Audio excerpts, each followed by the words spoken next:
In this session, we will begin by looking at a group of books called the Pauline epistles. The term epistle means letter. These letters are grouped together because they were all written by Paul. Your reading from the book of Acts gives you the basic outline of Paul's story. He was a very faithful, well-educated Jew who was so passionate about protecting his faith that he led the persecution of the first Christians. But Paul had an unexpected encounter with Christ that changed his life, and as a result, he dedicated his life to serving the church.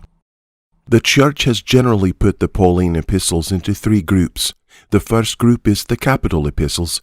These are the books of Romans, Galatians, and 1st and 2nd Corinthians. The term capital is another way of saying that these books are very important.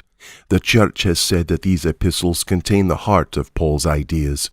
The second group is called the prison epistles and include the books of Ephesians, Philippians, Colossians, and Philemon. They are put together not only because Paul wrote them while in prison, but because they share a common style, content, and audience. The third group is called the pastoral epistles and include 1st and 2nd Timothy and Titus. These letters were written to two young leaders in the church and speak to issues related to leading a church. Before we jump into the study of Romans, let's talk about how Paul writes. The book of Philemon will help us gain some understanding. Paul wrote his letters with a certain pattern that generally included 5 distinct parts. It was a pattern of letter writing that was popular in the Roman world. These 5 distinct parts include the greeting, thanksgiving and prayer, the body, directions, and the closing. In the book of Philemon, you see these 5 parts. Verses 1 to 3 is the greeting, 4 through 7 is thanksgiving and prayer, 8 through 16 is the body, 17 through 22 is the directions, and verses 23 through 25 is the closing. This pattern of letter writing is mentioned for 2 reasons. First, knowing the way his letters were written help us understand and appreciate the patterns present in Paul's writings. Second, it helps us understand the important parts of Paul's writings. While the entire letter has value, Paul focuses specifically on the body and the directions. In the body, Paul reveals the core reason of his writings and what is most important to understand. In the directions, Paul tells us to do something or behave in a certain way because of the information in the body. While the directions tell us what to do, the body tells us why we do it. Since we understand who Paul is, what he wrote, and how he wrote it, let us jump into what many say is his most important work, the book of Romans. Paul writes this letter to the church in Rome for 3 key reasons. He first wants to explain the process of salvation and what salvation is. This point is the most important one and consumes half of the book. It is because of its importance and due to our limited time together that we will focus on it. Second, Paul wants to defend his ministry to the Gentiles, those who were not Jews. This was an ethnic category, but also a religious one, since a person had to be a Jew to be a full part of the Mosaic covenant. In the early church, there was some disagreement over whether the church should focus on converting Jews or converting Gentiles. The early church emphasized ministry to the Jews first, but since Paul decided to focus on the Gentiles, this caused tension. Paul spends some time explaining his decision. Third, Paul writes to encourage the church in Rome to treat each other well. The book of Romans helps us realize that a person's decision to become a follower of Christ is significant. Paul discusses what our relationship with God is and what our salvation is.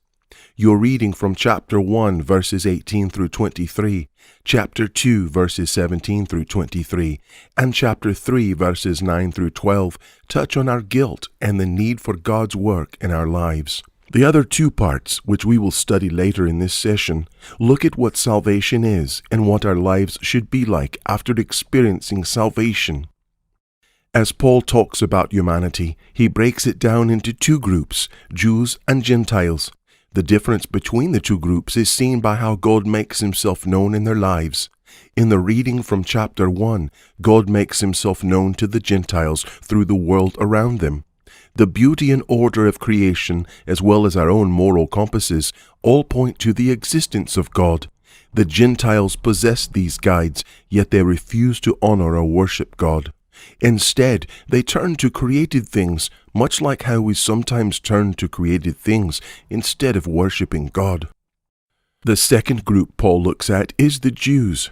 This group, found in chapter 2, has the Old Testament, the prophets, and the law of Moses telling them what God expects from them. Even though they know the truth, they choose not to live their lives to reflect that truth. Paul explains that while some might see two groups, Jews and Gentiles, they are really one group united in sin and guilt. You see, Paul is talking about our guilt. He wants us to understand that we're all in need of restoration and salvation, just like the Jews and Gentiles. The church has a lot of terms to describe what happens when a person begins walking with God, such as saved, born again, and awakened. They are all terms that seek to describe what God has done for us. After establishing that we all need to repair our broken relationship with God, Paul goes on to describe how this happens in chapters 3, 4, and 5. Paul seems to focus on two particular terms to describe what God does for us. The first is in chapter 3, verses 21 through 25, when Paul describes us as being justified, which means that God passes over sins previously committed. Did you notice how Paul focused on sins previously committed, but not all sins we will ever commit? God's grace is not limited.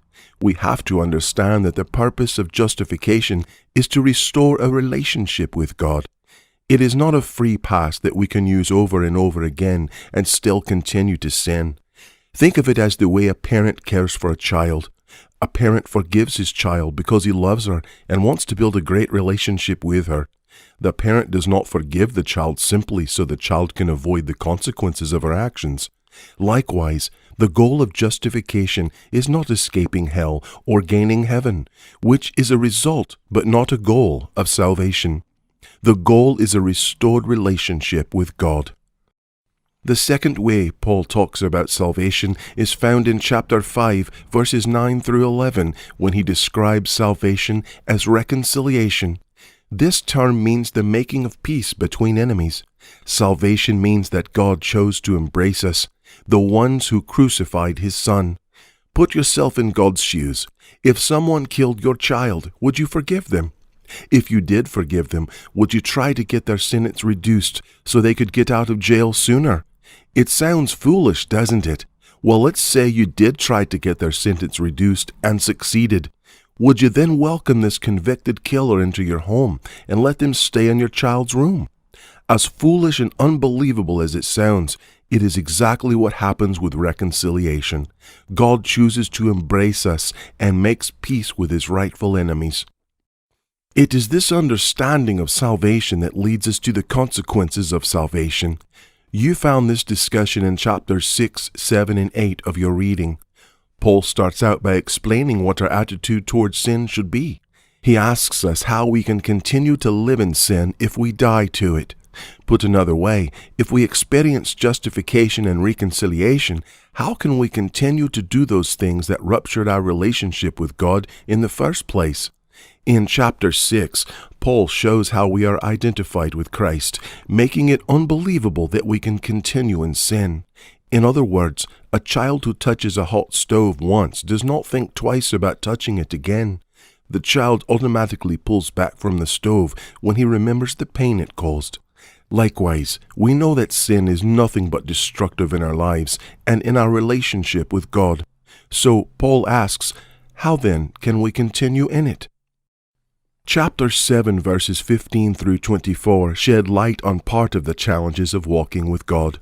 The standard that God expects of us and what we should expect of ourselves is known, but we struggle to meet that standard. We can be encouraged knowing that the person who wrote chapter 7 was not some evil man who did nothing but look for ways to sin. This is the Apostle Paul, the one who planted numerous churches, wrote half of the New Testament, raised numerous Christians, and gave his life as a martyr.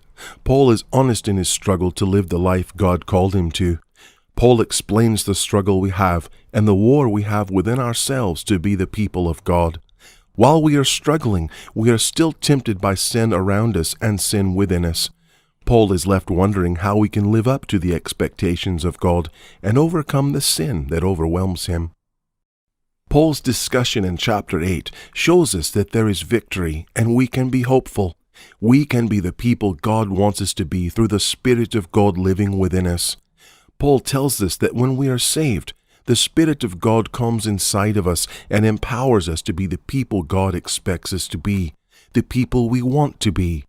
Our walk with God is made pure, not by focusing on sin, but by focusing on being like Christ.